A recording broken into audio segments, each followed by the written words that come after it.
Go to Kericho and join Aaron Ochieng, our news editor, to give us the details of what is happening there.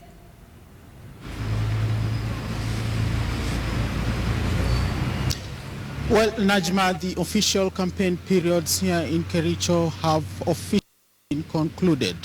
Two major events happened here in Kericho this afternoon. The two leading parties, KANU and Jubilee Alliance Party, held their final rallies just a few meters away, and they were pushing for the final. They were trying to lure the voters for their final time ahead of Monday's general election. But the acrimony happened here in the morning, where there was confusion as to who was to hold the final rally at the Uhuru Gardens here in Kericho town, and who was to hold another rally at the Moi Gardens. But as it happened is that both parties, Jubilee Alliance Party and KANU, had booked the venue where KANU claimed that it had booked 3 weeks ago. And there were chaos that were witnessed here in the afternoon, and it led to some confusion as to whether or not the KANU given that permit to hold that particular rally. But as it concluded, KANU went ahead and held the rally at the Moi Gardens here in Kericho town. But it was KANU that many would say carried the day, because Kericho was painted red from early morning with border cyclists and also trucks moving around Kericho town chanting the KANU slogan. And we also saw that the final rally that was held at the Moi Gardens in Nakuru was attended in large numbers. There were also confusions when the Deputy President arrived here in Kericho this afternoon for the official opening of a Huduma Center, where he was met by youths who were chanting KANU slogans. And of course, there were the security scares there before police intervened. But earlier, I attended that KANU at the Moi Gardens in Kericho and filed the following report. Saturday morning at Kericho's Moi Gardens.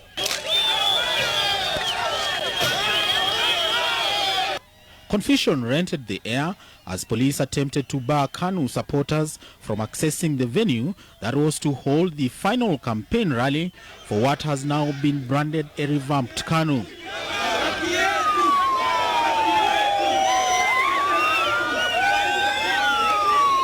But the police attempt was not going to be taken lightly by KANU supporters, who were led by Bomet Governor Isaac Ruto, among other leaders. Mimi ndio niliomba kibali cha kuwa hapa kwa hii kiwanja na tukapatiwa. Ndipo leo tunaambiwa kuna sheria ambayo inapita, ile sheria tulitumia kutafuta hiyo kibali ambayo ilitupatia tuwe hapa. And we booked these grounds. Last evening, using the police, tried to tell us not to come here. They were here at 6, chasing away people from coming to these grounds. And they were telling us that Jubilee now wants to hold their rally here.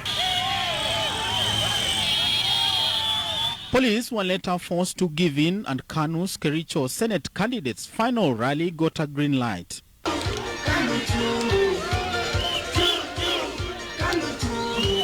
Paul Sang's bid was boosted by the presence of several leaders who used the occasion to poke holes at the Jubilee administration.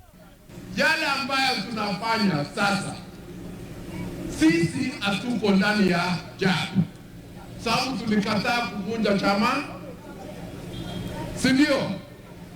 Yale ambayo tunataka ni hivi, tunataka serikali itimize ahadi ambayo walipatia wananchi. We are not going to believe you anymore. Either you divorce or we divorce. I am telling you this. And this is the voice of the people.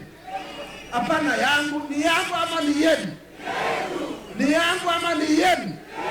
Nataka niwaambie ndugu zangu wa Jubilee, bado tuko na mwaka moja, wajipange. Wasipojipanga tunawapatia leo yellow card. Next year wakikesa tutawapatia red card. Matajiri ya Kenya na wananchi, katiba imepatia mamlaka mwananchi wa kawaida akuwe na nguvu kushinda sisi viongozi. Na katiba imesema vizuri, it is the will of the people that carries the day. It is not about the bosses who brag and they benefit from government and they want to say we should defend government when they are the only ones who are benefiting from government. Kwamba narudi kwenu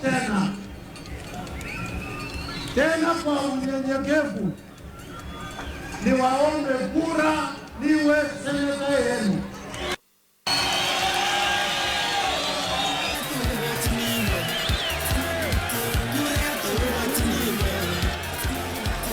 Electoral laws do not allow campaigns to be held 24 hours before voting day, meaning that this will be the final rally ahead of Monday polls.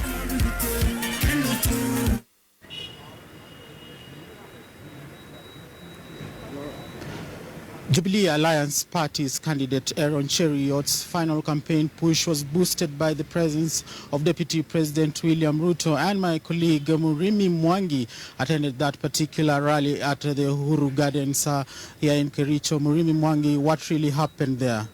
Thank you, Aaron Ochieng. Now, the Jubilee camp held their final rally, as you said, at the Uhuru Gardens. Initially, there was a confusion as to where the function was to be held after the supporters clashed with the followers of the KANU party at the Moi Gardens, where that function, the final rally of KANU brigade, was happening. But ultimately, the Jubilee camp had to retreat to Uhuru Gardens, where they led that final push to convince the 290,000 registered voters in Kericho County to vote for 30-year-old Aaron Cheriot, a young man who is making his first stint at politics, and he's going for the senatorial seat that fell vacant following the appointment of Charles Keter to the cabinet. And here is the report that I prepared for you earlier today. After losing the strategically located Moi Gardens in Kericho town to KANU supporters, the Jubilee Brigade retreated to Uhuru Gardens in the final push to drum up support for 30-year-old Aaron Cheriot, a first-timer in politics who is contesting the seat on a Jubilee Alliance party ticket. Walishindwa kuunda serikali, wakashindwa kuunda upinzani. Sasa eti wanakuja kusema watu wa Kericho watoke serikalini waende kufanya karata ya pata potea kule upinzani. Ninyi watu wa Kericho mtaenda kufanya karata ya pata potea kule upinzani? Unajua, wakati Jubilee waliandika manifesto yao, walisema watapatia vijana nafasi. Je, kuna thibitisho zaidi kuliko mimi, kijana hasla, anasimama hapa leo na Deputy President? Makofi ya Jubilee. Wao wanacheza game ya marionette. Mwenye anashika strings kwa nyuma ni ule jamaa wa kitendawili, na mwingine mwenye anacheza hizo strings kutoka nyuma ni ule broker alikosa contract ya railway. Wale watapiga kura Jumatatu ni watu wa Kericho, si watu wa Bomet. Ama kuna watu wa Bomet wanapiga kura hapa? And in an open spat at the KANU leaders, the Jubilee Brigade go camp as selfish spoilers out to split the Rift Valley votes ahead of the 2017 general election, allegedly to dim the fortunes of Deputy President William Ruto at the presidency in 2022. Hawa wanabomoa nyumba, sisi tunajenga nyumba. Tofauti yetu ni kama usiku na mchana. Na sisi tumesema kwa kauli moja, wataona maandishi kwa ukuta Jumatatu ikisema mene tekel and peresi.